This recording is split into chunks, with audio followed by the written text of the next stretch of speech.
This is one of my favorite cameras to ever exist. I take it everywhere with me, capture my life's most monumental moments, and save and date every clip I've ever taken with it.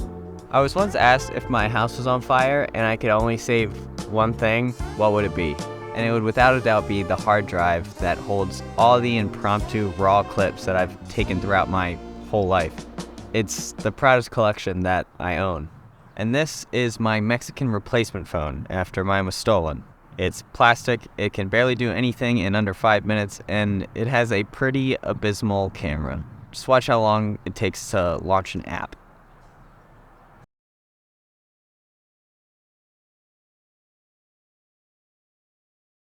Yeah. And this is my replacement camera.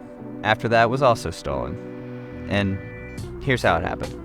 I wasn't really involved with the planning of this trip south. I didn't really know what was happening or when, but I was free, so I went. It was all centered around the weekend of a music festival, Electric Daisy Carnival. Now, I'm not really an EDM festival kind of person, but I'm always open to new experiences, so I went and we had a great time.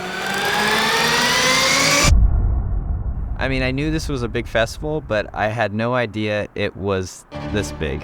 Obviously, I don't have footage from my camera to show you, but what I'm talking about is what looked to be an endless sea of bodies. More people that I'd ever care to be around again in my entire life. Now, going to an event like this, you have to be aware of pickpockets. Professional pickpockets will buy an $80 ticket and walk out with 25 iPhones to sell. Anywhere there's this many bodies compacted together, it's gonna happen. So, I had my plan of attack. Nothing in my pockets. Those are target number one. Zipper my important cards into a hidden compartment on my shorts, and keep 2 cameras and a phone strapped directly to the front of my chest, right where I can see it. I mean, it was literally right here. I thought I had outsmarted them. Unfortunately, we just didn't realize how aggressive these crowds could get.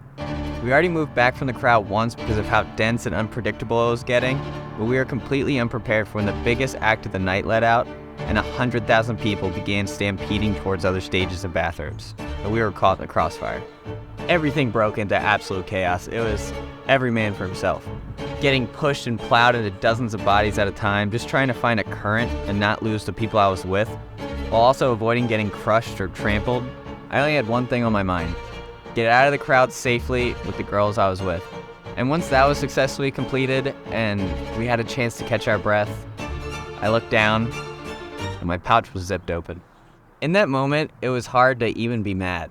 I remember the first words out of my mouth were just, "They got me."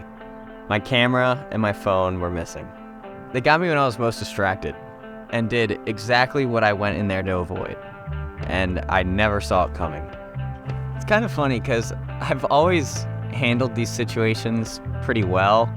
I mean, losing your phone and camera in a foreign country miles from where you're staying, where you don't speak the language, it's a bit of a tricky situation. But when what's done is done, all you can really do is just roll with the punches and laugh at how preposterous of a situation it is.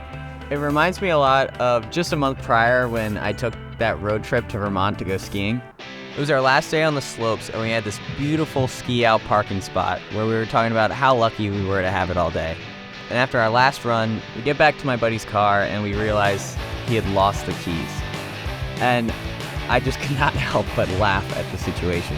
So much so that the girls we were with actually searched our things because they thought we were playing a prank on them.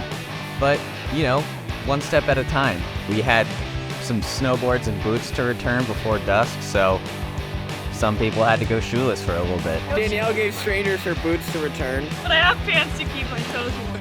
We broke into the car, got our valuables and our sneakers. It's nice to have shoes on. The little things in life. I'm never not wearing shoes again. I'm gonna sleep with these babies on. Eventually walked a mile to a sports bar where we waited and watched the Super Bowl until our replacement key got dropped off. It's situations like these that make you appreciate your own perspective and also how the people you're with handle things. No one cried, no one freaked out, and we took a very stressful situation and turned it to an interesting adventure.